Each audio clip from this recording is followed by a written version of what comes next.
प्रतिनिधिमंडल मिलने गया था, क्या एलजी से मुलाकात हुई? देखिए, ये बहुत ही जो है शर्म की बात है और बहुत हैरानी की भी बात है कि आज दिल्ली की चुनी हुई महिला प्रतिनिधि एलजी आवास पर उनको पहले से सूचना देकर आई। ठीक है, समझ आता है, हो सकता है कि एलजी साहब कहीं और बिजी रहे होंगे, लेकिन उनका इतना लंबा चौड़ा स्टाफ है, कोई तो मुलाकात कर सकता था। हम बीते 1-1.25 घंटे से वहाँ पर बाहर खड़े रहे, बिल्कुल गेट के। किसी ने किसी तरह की कोई बात नहीं करी, किसी ने किसी तरह की कोई मुलाकात नहीं करी, ना ही पूछा क्या विषय है, क्यों आए हैं, या जिस विषय को लेकर हम आए हैं उनके पास उससे संबंधित क्या कोई ठोस पुख्ता उनकी कोई जानकारी है या कोई जवाब है। ऐसा कोई वहाँ पर संवाद नहीं हुआ, ऐसा कोई वार्तालाप नहीं हुआ। लेकिन वहाँ पर एक चीज़ फिर से समझ आई कि एलजी साहब महिलाओं का सम्मान नहीं करते हैं।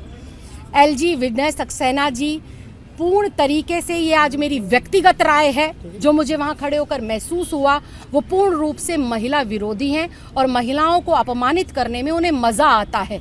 जैसे कि बीते 1 साल से एक महिला कर्मी डॉक्टर के साथ जो दुर्व्यवहार हुआ, वो डॉक्टर लगातार प्रयास कर रही थी अधिकारियों से संपर्क करने का और जो सेक्रेटरी हेल्थ से बात करने का, लेकिन उसकी ना ही गुहार सुनी गई, ना ही उसकी शिकायत दर्ज हुई, बल्कि उसको प्रताड़ित किया गया। ना सिर्फ प्रताड़ित किया गया, उसका डिमोशन किया गया और जो है उसको कहीं और ट्रांसफ़र कर दिया गया।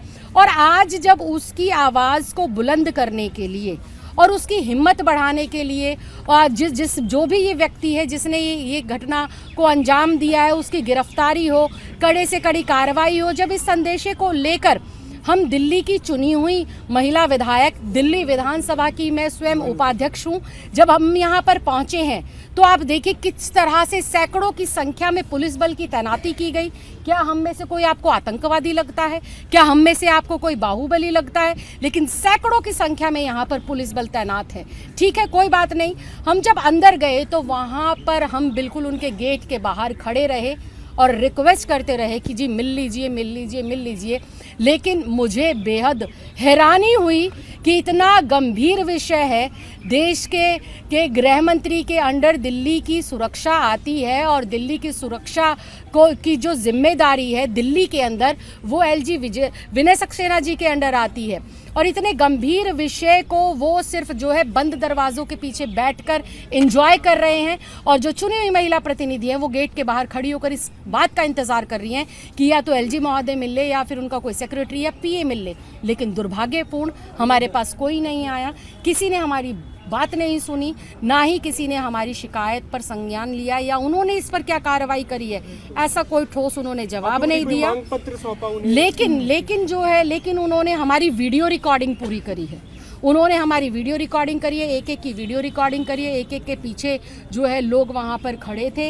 हम अपना पत्र मेल के माध्यम से सुबह 10:40 पर मेल के माध्यम से, जो आप लोगों के संज्ञान में भी है, सार्वजनिक पटल पर भी वो है, मैंने मेल के माध्यम से उन्हें वो सौंप दिया था। उन्होंने वही जो मेरी मेल की कॉपी निकाल के रिसीव कर एक स्टेनो लेवल के अधिकारी को हम 5 महिला जनप्रतिनिधियों को सौंप दिया। बेहद दुर्भाग्यपूर्ण, बेहद शर्मनाक।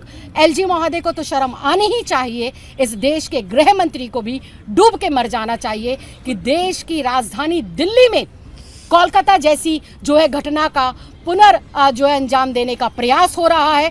1 साल से पीड़ित डॉक्टर को प्रताड़ित किया जा रहा है, उसका डिमोशन किया जा रहा है, उसको तरह तरह से धमकियां दी जा रही है। और आज तो आप सबके सामने ये खुले तौर पर प्रमाणित हो गया कि चुनी हुई महिला प्रतिनिधियों के पीछे भी सैकड़ों की संख्या में पुलिस लगा दी गई, लेकिन उनकी गुहार नहीं सुनी, उनकी बात नहीं सुनी।